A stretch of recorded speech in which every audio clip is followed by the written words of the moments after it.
जिस किसी ने भी ये कहा होगा कि दुनिया उम्मीद पर ही टिकी हुई है, उससे ज़रूर अपने बच्चे की शक्ल देखकर ये ख़्याल आया होगा। देवप्रकाश दुबे का ये कहना है। नमस्कार, मैं वैभव दोपल में आप सभी का स्वागत करता हूँ और मैं आप सभी को उन किताबों से और लेखकों की बातों से रूबरू करवा रहा हूँ, जिनकी बातों को सुनने से और पढ़ने से हमारी ज़िंदगी में कुछ फ़र्क पड़ता है और जिन्हें पढ़कर ये लगता है कि सोच जो है एक जादू की तरह होती है। अगर सही दिशा में लगाई जाए या सही दिशा में सोचा जाए तो बहुत कुछ बदला जा सकता है बड़े तौर पर। और आज जिस किताब की मैं बात कर रहा हूँ उससे पहले मैं आपसे देवप्रकाश दुबे सर से ये कहना चाहूँगा कि ये संबोधन जो है आपके लिए है कि आपकी कोई भी किताब हो, यार पापा मैंने पढ़ी है, उसके बाद मसाला चाय है, अक्टूबर जंक्शन है, ये सभी किताबें अभी तक जितनी मैंने किताबें पढ़ी हैं उन किताबों में सबसे खास बात यही रही है कि उन किताबों को देखकर ये लगा कि हर अक्षर को मैं महसूस कर सकता हूँ, साथ ही साथ उस चीज़ को मैं देख सकता हूँ। और ये सबसे खास बात है। जब भी मैं आपसे मिलूंगा तो सबसे पहली बात मैं यही कहूँगा आपसे मिलकर। तो शुरू करते हैं किताब। इससे पहले आप चैनल को सबको सब्सक्राइब कर लें और बेल आइकन को दबा लें, ताकि आप तक वो सभी वीडियोस पहुंच पाए, वो सभी किताबें पहुंच पाए जो मौजूद है और बहुत कुछ बदलती है हमारी ज़िंदगी में। तो आज जिस किताब की बात मैं कर रहा हूँ वो है देवप्रकाश दुबे की किताब मुसाफिर कैफ़े। उम्मीद है ये सही से दिख रहा है, मुसाफिर कैफ़े। तो बहुत सारी किताबें ऐसी होती है ज़िंदगी में जो पढ़ना ज़रूरी, बहुत ज़रूरी होता है, बहुत ज़रूरी। तो ऐसी बहुत सारी बातें हैं इसमें जो मैं सबसे आखिर में आपसे साझा करूँगा, जो पढ़ के ही बताऊँगा। तो अगर आपने अभी तक ये किताब नहीं पढ़ी है तो मेरा दावा है कि आप इस किताब को ज़रूर खरीदेंगे और पढ़ेंगे ही। देवप्रकाश दुबे की एक नई किताब भी आई है, टेंशन मत ले यार, तो उसको हम सबसे आखिर में रखेंगे कभी, क्योंकि ये पाठकों का हक है कि वो पढ़ें इसको पहले। तो किताब पर आते हैं। किताब का नाम है मुसाफिर कैफ़े और लेखक जो है हमारे पोस्टर बॉय कहलाए जाने वाले देवप्रकाश दुबे सर। तो कहानी में जो है किरदारों के नाम गुनाहों के देवता से मिलते जुलते हैं। ये बात देवप्रकाश दुबे जी ने भी स्पष्ट कर दी है। सुधा, चंदर और पम्मी, ये तीन किरदार हैं अक्सर मेन। तो सुधा और चंदर के घर से प्रेशर है कि उन दोनों को शादी कर लेनी चाहिए, मतलब अलग अलग तरह से प्रेशर है। तो दोनों ही मिलते हैं कैफे में। सुधा पहले ही किसी को रिजेक्ट कर रही थी, वहां चंदर पहुंचता है, जिसको रिजेक्ट कर चुकी है वो सॉफ्टवेयर इंजीनियर था। सुधा को शादी नहीं करनी है तो हर बार वो ऐसे ही टालती है। सुधा को इन सब में इंटरेस्ट नहीं है। ये दोनों मिलते हैं, चंदर भी कहता है मुझे भी इंटरेस्ट नहीं है। चंदर जो है सॉफ्टवेयर इंजीनियर ही है और वो जॉब कर रहा है। सुधा जो है हमारी, सुधा है लॉयर जो प्रैक्टिस कर रही है, डाइवोर्स एक्सपर्ट। तो कहानी धीरे धीरे आगे बढ़ती है। एक दिन यूं होता है कि सुधा की अपनी पीजी वाली लड़की से लड़ाई हो जाती है, तो ये अचानक फोन करती है चंदर को, बुला लेती है उसको और चंदर के यहाँ शिफ्ट हो जाती है। ये जो किरदार है हमारे बड़े खुले स्वभाव के हैं, ये पढ़कर भी आपको लगेगा, लेकिन बहुत खूबसूरती से उसको गढ़ा गया है उस चीज को। दोनों एक साथ रहने लगते हैं धीरे धीरे। धीरे धीरे क्या होता है कि दोनों का एक दूसरे की आदत होने लगी थी, लेकिन दोनों इकरार नहीं कर पाते थे। चंद्र कभी कभी कर देता था लेकिन सुधा नहीं कर पाती थी इस चीज का इसरार। तो धीरे धीरे ये बात आगे बढ़ती है, वो रहने लगते हैं साथ साथ में। चंद्र को शादी करनी है, अब करनी है चंद्र को शादी, लेकिन सुधा को अभी भी शादी नहीं करनी है। वो इस रिश्ते को बिना शादी के भी निभाना चाहती है। सुधा का मानना है कि शादी तो सिर्फ एक टैग है, और असल बात जिंदगी में साबित भी होती है, शादी सिर्फ एक टैग है, क्योंकि रहने तो इंसान वैसे ही वाले हैं जैसे अभी है। तो धीरे धीरे कहानी आगे बढ़ती है।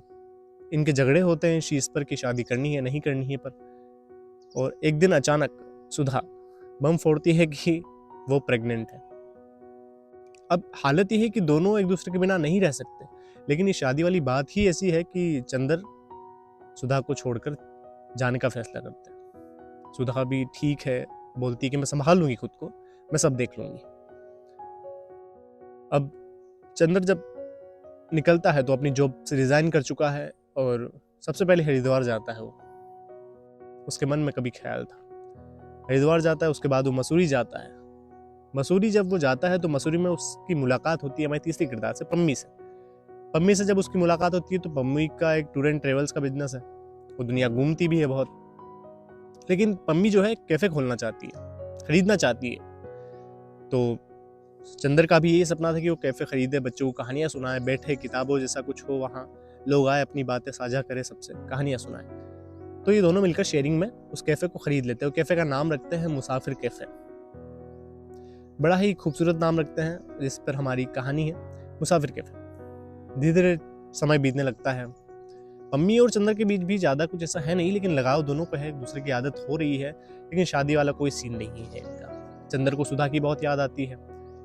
जब चंदर सुधा को याद करता है तो एक दफ़ा ऐसा होता है कि चंदर शुरुआत में उसे फ़ोन करता है पम्मी के फ़ोन से, तो सुधा झूठ कह देती है कि उसने अबॉर्शन करवा लिया है।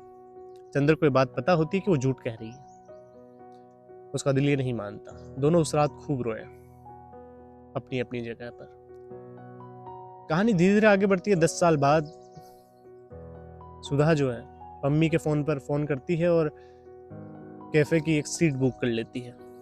वो आती है और ये जो कैफ़े आने वाली बात है वो सुधा का बच्चा हो चुका है और उसने उसका नाम रखा है अक्षर। ये चंदर का ही दिया हुआ नाम था जो रखना चाहता था अपने बच्चे का। कहानी धीरे धीरे आगे बढ़ी और अक्षर को इसने बोर्डिंग स्कूल में डालना चाहा सुधा ने, देहरादून में। अब कुछ दिन रही, लेकिन वो चाहती थी कि एक हफ्ते रहकर वो इंतजार कर ले कि अक्षर रह पाएगा या नहीं रह पाएगा। देहरादून से मसूरी दूर था, लेकिन मसूरी जाकर सुधा ने कैफे में देखा, पम्मी से मिली। चंदर उस समय वहां नहीं था, लेकिन जिस हिसाब से सुधा चंदर की किताबों की में की गई अंडरलाइंस को छू रही थी, उस हिसाब से पम्मी ने अंदाजा लगा लिया था कि ये सुधा ही है। जितनी बातें चंदर और पम्मी के बीच में भी हुई थी इस बारे में। अगले दिन जब चंदर लौटता है और सुधा वहीं होती है, तो सुधा से वो मिलता है, दोनों कुछ देर बात करते हैं, सब सही होने लगता है। जब चंदर सुधा को पहली दफा देखता है तो जैसे दोनों के लिए ही वक्त थम सा गया होता है। और अचानक फोन आता है बोर्डिंग स्कूल से कि अक्षर गिर गया। अक्षर एडमिट है। दोनों मसूरी जाते हैं, दोनों मिलते हैं अक्षर से। अक्षर अब धीरे ठीक होने लगा है और इसी नाजुक मोड़ पे कहानी खत्म भी हो जाती है, क्योंकि अक्षर जो है ठीक हो चुका है और सुधा और अक्षर जो है दोनों मसूरी आ चुके हैं।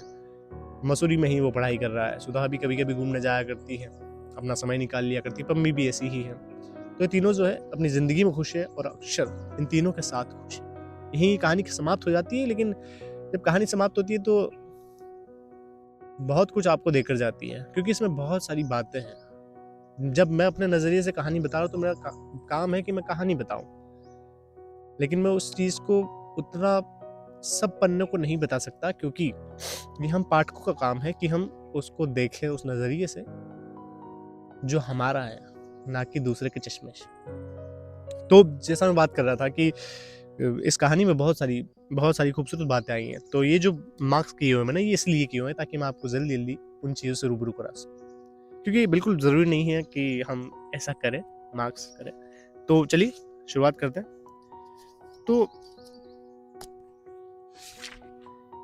बहुत जो सबसे खूबसूरत बात तो वही लगी थी मेरे को कि उम्मीद पर जो टिकी हुई दुनिया है, वो जो ख्याल था वो बच्चे को देख कर आया, वो सबसे खूबसूरत बात थी मुझे लगी। और भी हैं इसमें, जैसे कि सच्ची आज़ादी का मतलब जो होता है वो होता है अपनी मर्जी से भटकना। गूगल मैप से चलने वाले अक्सर गलत मोड़ ले लेते हैं, सही बात है। हमारी जिंदगी के कई असली जो है वो केवल इसलिए असली है क्योंकि अभी तक नकली साबित नहीं किए गए हैं। और हम सब एक दिन या तो धुआं हो जाएंगे या मिट्टी। मतलब आप दोनों के नजरिए से देखिए, आखिर में हम धुआं हो जाएंगे या मिट्टी हो जाएंगे, कब्र में हो जाएंगे, आग दे दिए जाएंगे। तो बहुत सारी ऐसी बातें जो होती है वो हमें रोक लेती है किताबों में, ठहर जाते हैं हम उनको पढ़ कर। सबसे खूबसूरत बात कि कई चोटें इसलिए निशान छोड़कर जाती है ताकि हम अपनी सब गलतियां भूल न जाएं। गलतियां सुधारनी जरूर चाहिए, लेकिन मिटानी नहीं चाहिए। गलतियां वो पगडंडियां होती है जो बताती रहती है कि हमने शुरू कहां से किया था।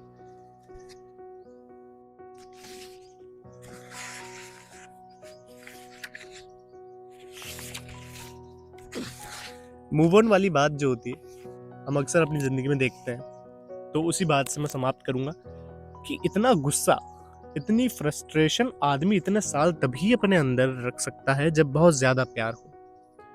प्यार कम होता है तो लोग गुस्सा और फ्रस्ट्रेशन निकाल के भूल जाते हैं और जिंदगी में आगे बढ़ जाते हैं, मूव ऑन कर जाते हैं।